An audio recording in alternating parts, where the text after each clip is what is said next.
Hello friends, कैसे हैं आप सभी लोग। आप देख रहे हैं my YouTube channel physics with Pavan Dixit.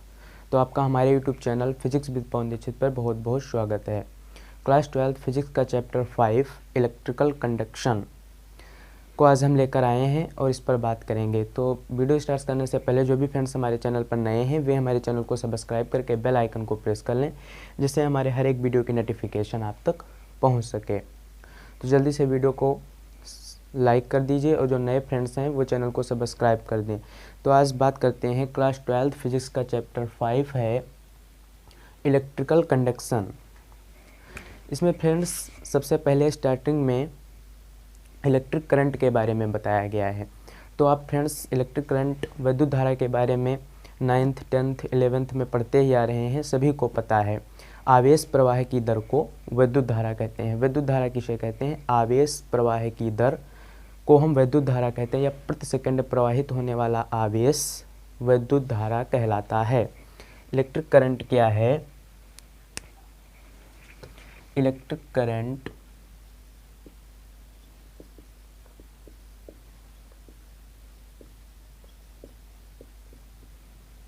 is the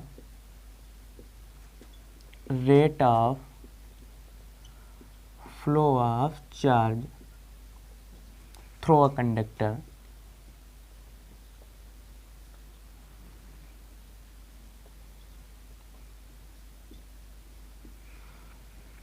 electric current क्या है? Electric current is the rate of flow of charge through a conductor. किसी चालक में आवेश प्रवाह की जो दर है उसे ही हम विद्युत धारा कहते हैं। अर्थात I is equal to delta Q upon delta T. आवेश प्रवाह की दर को ही हम विद्युत धारा कहते हैं। थोड़ा और डीप समझते हैं। हम फ्रेंड्स पढ़ चुके हैं कि किसी विद्युत क्षेत्र में यदि कोई आवेश है तो उस पर एक बल कार्य करता है। क्या कार्य करता है? एक बल कार्य करता है। मान लो हमारे पास कोई आवेश, कोई विद्युत क्षेत्र है, इस प्रकार से विद्युत क्षेत्र E है, विद्युत क्षेत्र E है और इसमें यदि कोई आवेश है Q, तो इस पर एक बल कार्य करता है। यदि यह धनावेश है तो ये जो बल कार्य करता है, इस बल की डायरेक्शन यदि यह पॉजिटिव है तो धनावेश के कारण क्षेत्र के अनुदिश होगी। ये जो बल कार्य कर रहा है, इस बल की डायरेक्शन यदि यह जो आवेश हमने लिया है धनावेश है तो क्षेत्र के अनुदिश होगी, और यदि यह ऋणावेश है, यदि यह माइनस चार्ज है तो क्षेत्र के विपरीत होगी। हम जानते हैं कि एक समान विद्युत क्षेत्र, किसी विद्युत क्षेत्र में यदि कोई आवेश है तो उस पर एक बल कार्य करता है, और इस बल की डायरेक्शन धनावेश है, धनावेश के कारण क्षेत्र के अनुदिश, और ऋणावेश के कारण क्षेत्र के विपरीत होती है। यदि यह फ्रेंड्स आवेश गति करने के लिए स्वतंत्र है तो यह गति करेगा। ये इस बल F के कारण गति करना प्रारंभ कर देगा, तो यह गति करेगा। तो आवेश के गति की अवस्था को ही हम विद्युत धारा कहते हैं। विद्युत धारा किसे कहते हैं? आवेश के गति की अवस्था। इस आवेश के गति की अवस्था को ही हम विद्युत धारा कहते हैं। दूसरे शब्दों में यूं कहें, जब आवेश एक स्थान से दूसरे स्थान को प्रवाहित होता है तो इस प्रवाह को ही हम विद्युत धारा कहते हैं। इस आवेश के प्रवाह को ही हम विद्युत धारा कहते हैं। उसे हम I से रिप्रेजेंट करते हैं। प्रति सेकंड प्रवाहित होने वाले आवेश की मात्रा विद्युत धारा कहलाती है। यदि मान लो t सेकंड में q आवेश प्रवाहित हो रहा है तो I is equal to Q upon T. तो हम लिख सकते हैं I is equal to Q upon T. यदि t सेकंड में q आवेश प्रवाहित हो रहा है और इसका मात्रक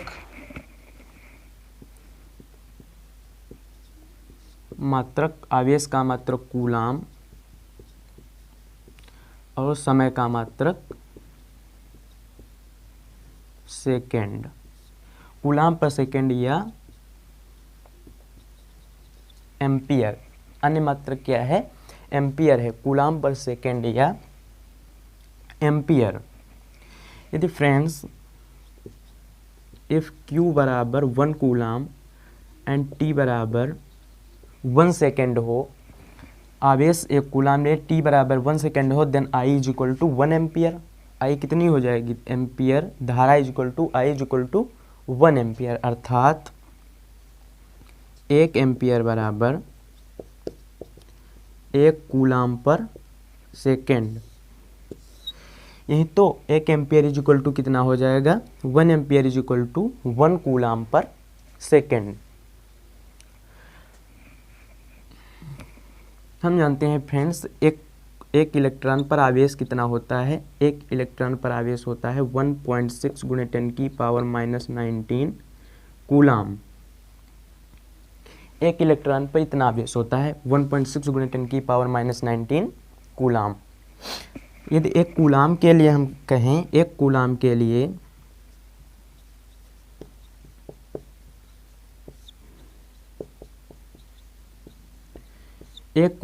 लिए ये हो जाएगा 1/1.6 गुणे 10 की पावर -19 इलेक्ट्रॉन। और इसको जब हम हल करते हैं तो आता है 6.25 गुणे 10 की पावर 18 इलेक्ट्रॉन प्रवाहित होंगे। एक कूलाम में 1.625 गुणे 10 की पावर 18 इलेक्ट्रॉन होंगे एक कूलाम में। एक कूलाम में इतने इलेक्ट्रॉन होते हैं 6.25 गुणे 10 की पावर 18। यदि एक कूलाम की जगह पे ये हम मान रख दें तो 1 एम्पियर क्या हो जाएगा, 1 एम्पियर इज इक्वल टू 6.25 गुणे 10 की पावर 18 इलेक्ट्रॉन और पर सेकेंड। तो 1 एम्पियर क्या हो गया, 6.25 गुणे 10 की पावर 18 इलेक्ट्रॉन पर सेकेंड। इसका मतलब है यदि किसी चालक में 1 एम्पियर की धारा बह रही है तो उस चालक में 1 सेकेंड में 6.25 गुणे 10 की पावर 18 इलेक्ट्रॉन एक सिरे से प्रवेश करेंगे और इतने ही अन्य इलेक्ट्रॉन दूसरे सिरे से निर्गत होंगे। इसका यह मतलब नहीं है कि 6.1 प्रति सेकेंड 6.1 सेकेंड में 6.25 गुणे 10 की पावर 18 इलेक्ट्रॉन एक सिरे से दूसरे सिरे तक जाएंगे, ऐसा नहीं है। 6.25 गुणे 10 की पावर 18 इलेक्ट्रॉन एक सिरे से प्रवेश करेंगे तथा इतने ही दूसरे इलेक्ट्रॉन दूसरे सिरे से निर्गत होंगे। यदि किसी चालक में 1 एम्पियर की धारा प्रवाहित हो रही है, कितनी, यदि किसी चालक में 1 एम्पियर की धारा प्रवाहित हो रही है। मान लो फ्रेंड्स किसी चालक में 2 एम्पियर की धारा, मान लो किसी चालक में 2 एम्पियर की धारा 10 सेकेंड तक प्रवाहित होती है। यदि किसी चालक में 2 एम्पियर की धारा 10 सेकेंड तक प्रवाहित होती है तो उस चालक में बहने वाला आवेश कितना हो जाएगा, Q is equal to IT। तो कितना हो जाएगा 2 × 10 इज इक्वल टू 20 कूलाम। आवेश कितना हो जाएगा 20 कूलाम। और एक कूलाम में 6.25 गुणे 10 की पावर 18 इलेक्ट्रॉन होते हैं। तो इलेक्ट्रॉनों की यदि हम बात करें, इलेक्ट्रॉनों की संख्या, नंबर ऑफ इलेक्ट्रॉन तो 20 × 6.25 गुणे 10 की पावर 18। तो ये कितना हो जाएगा, 2 5 जा 10, 2 2 जा 4, 5 2 6 जा 12।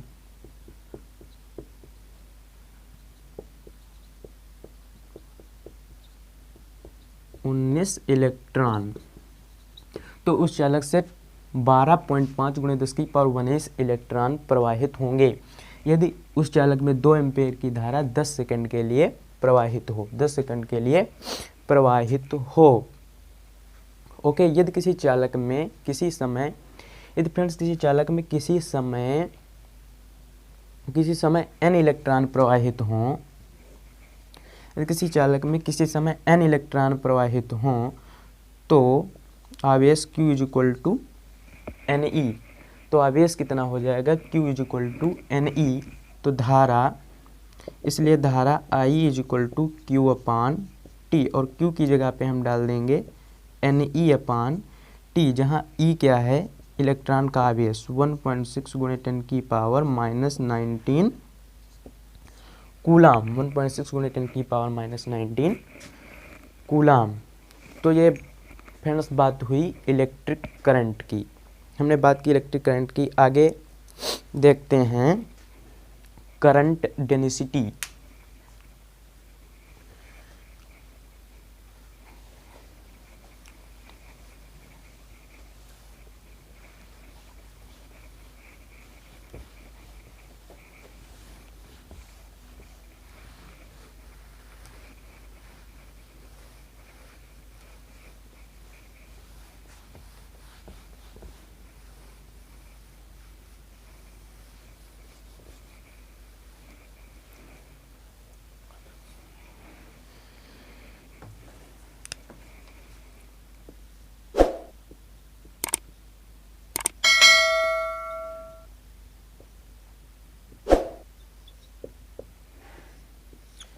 करंट डेंसिटी, करंट डेंसिटी धारा घनत्व क्या होता है?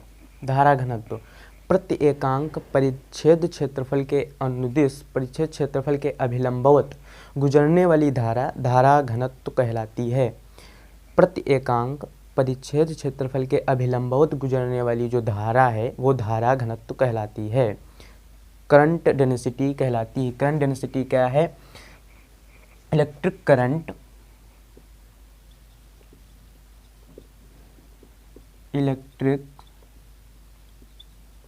Current per unit cross section area is called as current density.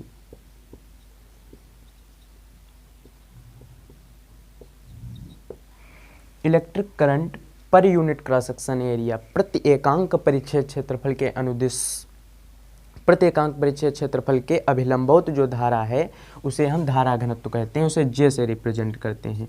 J is equal to I upon A, J is equal to I upon A. मान लो फ्रेंड्स किसी चालक में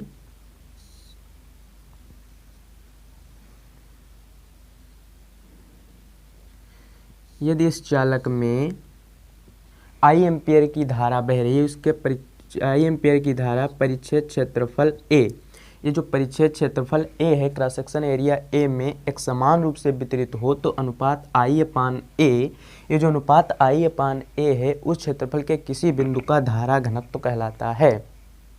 क्या कहलाता है? उस क्षेत्रफल के किसी बिंदु का धारा घनत्व कहलाता है।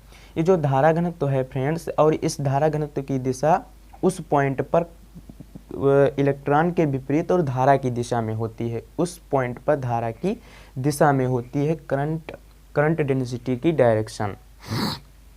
ये जो करंट डेंसिटी है फ्रेंड्स, ये पूरे वायर के लिए निकाली नहीं जा सकती, पूरे चालक तार के लिए, पूरे चालक के लिए नहीं निकाली जा सकती, क्योंकि प्रत्येक पॉइंट पर प्रत्येक की क्रॉस सेक्शन एरिया, क्योंकि तार का क्षेत्रफल हर जगह पे अलग अलग है, ये उस चालक के भीतर किसी एक बिंदु का लाक्षणिक गुण है, उस चालक के भीतर किसी एक बिंदु का लाक्षणिक गुण है। जैसे मान लो फ्रेंड्स ये चालक तार है, इसके पॉइंट यहाँ पे, यहाँ पे, यहाँ पे, यहाँ पे, इन पॉइंटों पे हम धारा घनत्व पूछें तो प्रत्येक पॉइंट की क्रॉस सेक्शन एरिया अलग है, इसकी कुछ और है, यहाँ पे कुछ और है, ये बड़ा है, ये छोटा, इस प्रकार प्रत्येक पॉइंट की क्रॉस सेक्शन एरिया अलग अलग होने के कारण प्रत्येक बिंदु का धारा घनत्व अलग होगा। ये पूरे वायर के लिए, ये पूरे चालक के लिए नहीं निकाला जा सकता, ये किसी एक पॉइंट का कैरेक्टरिस्टिक प्रॉपर्टी है। तो J is equal to I upon ए, प्रत्येकांक परिच्छेद क्षेत्रफल के अभिलंबवत गुजरने वाली धारा घनत्व कहलाती है। क्या कहलाती है? धारा घनत्व कहलाती है। इसका मात्रक क्या हो जाएगा? मात्रक ampere per metre square, ampere per metre square. विमा कितनी हो जाएगी? एम्पियर की ए और क्षेत्रफल की L2, ये कितनी हो जाएगी? L-2। ओके, और ये राशि कैसी है?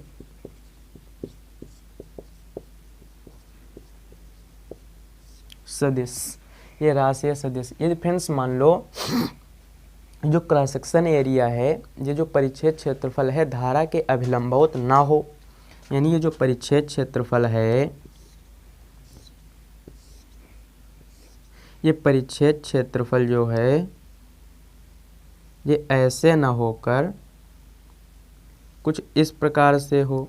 ये परिच्छेद क्षेत्रफल धारा के अभिलंबवत ना होकर, ये धारा है, ये धारा के अभिलंबवत ना होकर ये जो परिच्छेद क्षेत्रफल है धारा आई से थीटा एंगल पर हो। ये जो परिच्छेद क्षेत्रफल क्रॉस सेक्शन एरिया है ये धारा के लंबवत ना होकर धारा से थीटा एंगल पर हो। तब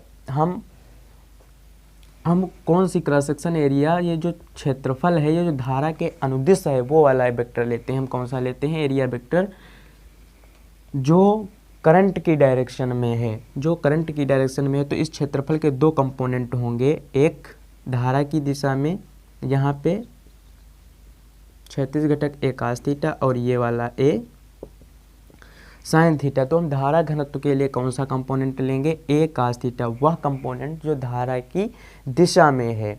धारा घनत्व ज्ञात करने के लिए क्षेत्रफल का वह कंपोनेंट जो धारा की दिशा में है। तो क्या हो जाएगा? धारा घनत्व J = I अपान और ए का कंपोनेंट ए cos थीटा, वह कंपोनेंट लेंगे जो धारा की दिशा में है, ए cos थीटा। तो इसको हम ऐसे भी लिख सकते हैं I = J A cos theta. I = यहाँ पे लिखते हैं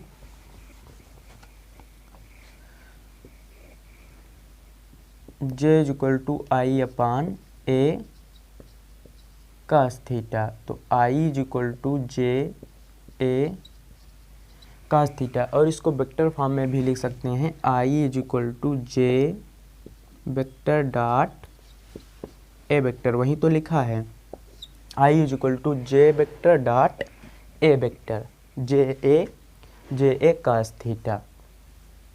okay, J A cos theta. यदि क्रॉस सेक्शन एरिया जो है ये धारा के अभिलंबवत ना हो के धारा से थीटा एंगल पर हो, थीटा एंगल पे हो, तो ये जो क्षेत्रफल है उसका वो कंपोनेंट लेंगे जो धारा की डायरेक्शन में है। फ्रेंड्स, आज की क्लास को यहीं तक रखते हैं, मिलते हैं किसी अन्य वीडियो में। तब तक पढ़ाई करते रहिए, तैयारी करते रहिए। All the very best.